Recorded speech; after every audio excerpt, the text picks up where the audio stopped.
Hello बच्चों, good morning. Class 10 subject science.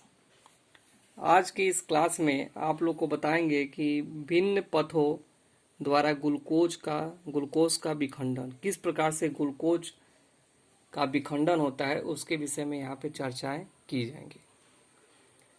देखिए, यहाँ पे जब हम भोजन करते हैं तो भोजन करने के उपरांत जब पाचन की क्रिया होती है और पाचन की क्रिया के द्वारा जो कार्बोहाइड्रेट होते हैं ग्लूकोज में टूट जाते हैं और प्रोटीन जो होते हैं अमीनो अम्ल में टूट जाते हैं और वसा जो है वसी अम्ल और ग्लिसरॉल में टूट जाते हैं। और ग्लूकोज से जो है हमें ग्लूकोज की पूर्ण रूप से प्राप्ति होती है, अमीनो अम्ल से भी हमें ग्लूकोज की प्राप्ति होती है और वसी अम्ल और ग्लिसरॉल के द्वारा भी हमें ग्लूकोज की प्राप्ति होती है। लेकिन सबसे अधिक ग्लूकोज हमें जो है कार्बोहाइड्रेट के टूटने से जो है प्राप्त होता है। हम लोग देखें कि जैसे हम लोग मान लीजिए कि आप लोग घी का यदि सेवन करेंगे, शुद्ध घी का, तो उससे भी हमें ऊर्जा प्राप्त होती है, ग्लूकोज मिलता है। परंतु जो है उसकी अपेक्षा जो है जैसे हम ग्लूकोज यदि पीते हैं, ग्लूकॉन डी पीते हैं, तो ग्लूकॉन डी से जो हमें ऊर्जा जो है तत्काल प्राप्त हो जाती है। और जो ये ग्लूकोज होते हैं ये कोशिका विखंडन होता है। ग्लूकोज जब हमें शरीर में ग्लूकोज की प्राप्ति हो जाती है और श्वसन के माध्यम से क्या होता है, कोशिका में जो श्वसन के माध्यम से विखंडन होता है और विखंडन होने के उपरांत हमें जो ऊर्जा की प्राप्ति होती है। चूंकि हम लोग पढ़े हैं अपचयी क्रियाएं कहलाती हैं कैटाबोलिक रिएक्शन, वे क्रियाएं जिनमें जटिल कार्बनिक पदार्थ सरल कार्बनिक पदार्थ में विखंडित होते हैं अपचयी क्रियाएं कहलाती हैं। जैसे श्वसन और पाचन। श्वसन और पाचन में जो है अपचयी क्रियाएं होती हैं, कैटाबोलिक रिएक्शन होता है, यानी कि सरल जटिल कार्बनिक पदार्थ का सरल कार्बनिक पदार्थ में विखंडन होना। तो श्वसन के माध्यम से ग्लूकोज का क्या हो रहा है, यहाँ पे विखंडन हो रहा है। आगे हम लोग देखेंगे कि जो विभिन्न पथों पर जो है, पथों द्वारा जो है ग्लूकोज का किस प्रकार से विखंडन हो रहा है। यहाँ पर चूंकि हमारा जो शरीर है कोशिकाओं से मिलकर बना हुआ है और उस कोशिका के अंतर्गत माइटोकॉन्ड्रिया है, तो माइटोकॉन्ड्रिया को जो है ऊर्जा का पावर हाउस बोलते हैं। और ये जो वह हिस्सा है इसको बोलते हैं जो है कोशिका द्रव्य, साइटोप्लाज्म। और इस साइटोप्लाज्म में जो है कार्बोहाइड्रेट यानी ग्लूकोज जो है उपस्थित होता है और ये आपका रहा केंद्रक। अब यहाँ पे देखेंगे कि ग्लूकोज का जो विखंडन हो रहा है किस प्रकार से हो रहा है। तो जो ग्लूकोज का विखंडन हो रहा है वह जो है 3 तरीके से होगा। चूंकि हम लोग श्वसन के विषय में जानकारी प्राप्त किए हैं कि जो श्वसन होता है वो जीवित कोशिकाओं में होने वाली उन सभी एंजाइमी अभिक्रियाओं को कहते हैं जिनसे ऑक्सीजन की उपस्थिति या अनुपस्थिति में कार्बनिक पदार्थ का ऑक्सीकरण होता है तथा ऊर्जा मुक्त होती है। तो जो कार्बनिक पदार्थ होते हैं उनका क्या होता है, ऑक्सीकरण हो रहा है श्वसन में।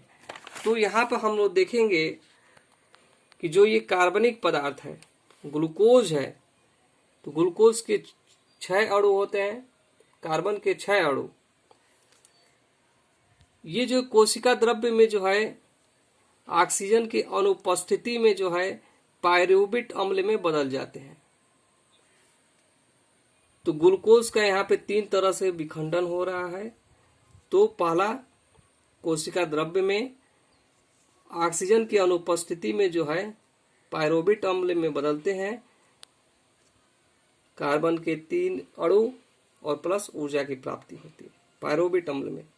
और ये जो पायरुवेट अम्ल होते हैं इसको 3 भाग में डिवाइड हम किए हैं। तो जो ग्लूकोज से पायरुवेट अम्ल बना और पायरुवेट अम्ल से जो है माइटोकॉन्ड्रिया में ऑक्सीजन की उपस्थिति में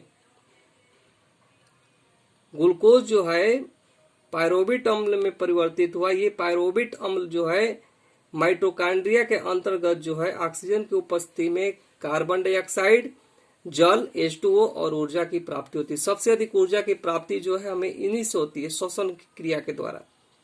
जब हम लोग ऑक्सीजन की उपस्थिति में श्वसन करते हैं तो माइटोकॉन्ड्रिया में जो है सबसे अधिक ऊर्जा की प्राप्ति होती है। और जो सेकेंड नंबर है ये ऑक्सीजन की अनुपस्थिति में होता है, पेशीय में होता है। पेशीय जो कोशिकाएं होती हैं इसमें लैक्टिक अम्ल बनता है और लैक्टिक अम्ल के द्वारा जो है हमें ऊर्जा की प्राप्ति होती है। ये ऑक्सीजन की अनुपस्थिति में होता है। और जो तीसरा जो होता है आगे, ये भी जो है ऑक्सीजन की अनुपस्थिति में होता है। जैसे ईस्ट है, ईस्ट में एथेनॉल बनता है और कार्बन डाइऑक्साइड, और हमें ऊर्जा की प्राप्ति होती है। तो प्रश्न बनता है कि ऑक्सीजन की उपस्थिति में किसमें श्वसन की क्रियाएं होती हैं और ऊर्जा की प्राप्ति होती, तो हम लिखेंगे कि माइटोकॉन्ड्रिया में। माइटोकॉन्ड्रिया यानी कि ऑक्सीजन की उपस्थिति में जो है हमें ऊर्जा की प्राप्ति होती है।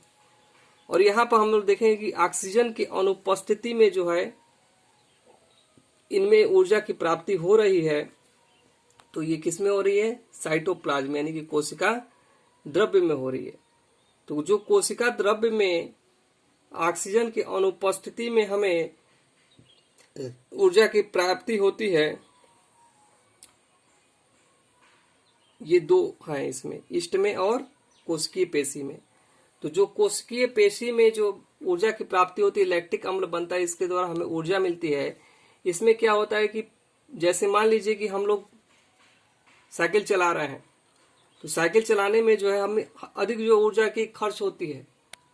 तो कुछ स्थितियां ऐसी आती हैं कि जब हमारे बॉडी में, हमारी कोशिकाओं में जो है, पेशीय कोशिकाओं में जो ऊर्जा की कमी होने लगती है, और जब हमें कमी होने लगती है तो जो ग्लूकोज है ये लैक्टिक अम्ल में बदलने लगता है, और जिसके द्वारा हमें जो है ऊर्जा की प्राप्ति होने लगती है। तो वह जो क्रिया होती है हमारे पेशीय कोशिकाओं में होती है, वो ऑक्सीजन की अनुपस्थिति में होती है, अभाव में होती है, जिसके द्वारा हमें आंशिक रूप से ऊर्जा की प्राप्ति होती है। इस प्रकार से आप लोग को बताया गया कि जो ग्लूकोज है, ग्लूकोज पायरोबिट अम्ल में टूटते हैं, और पायरोबिट अम्ल में जो है टूटने के बाद से ये 3 श्रेणियों में आप लोग को विभाजित किए हैं। एक ऑक्सीजन की उपस्थिति में माइटोकॉन्ड्रिया में ऊर्जा की प्राप्ति होती है, और दूसरा ऑक्सीजन की अनुपस्थिति यानी कि पेशीय कोशिका में होता है, जिसके द्वारा लैक्टिक अम्ल और ऊर्जा की प्राप्ति होती है। और तीसरा जो नंबर है ये भी ऑक्सीजन की अनुपस्थिति में होता है, ईस्ट में होता है, और इसके द्वारा एथेनॉल और कार्बन डाइऑक्साइड और ऊर्जा की प्राप्ति होती है। तो आप लोग को आज की इस क्लास में विभिन्न पथों द्वारा ग्लूकोज का विखंडन, यानी कि ग्लूकोज जो है तीन तरह से ग्लूकोज का क्या हो रहा है, यहाँ पे विखंडन हो रहा है। ये पेपर में जो है पूछता है, इसको आप लोग अच्छे तरीके से तैयार कर लीजिए। आज की इस क्लास में इतना ही। नेक्स्ट क्लास में आगे की चीजें बताई जाएंगी। तब तक के लिए धन्यवाद।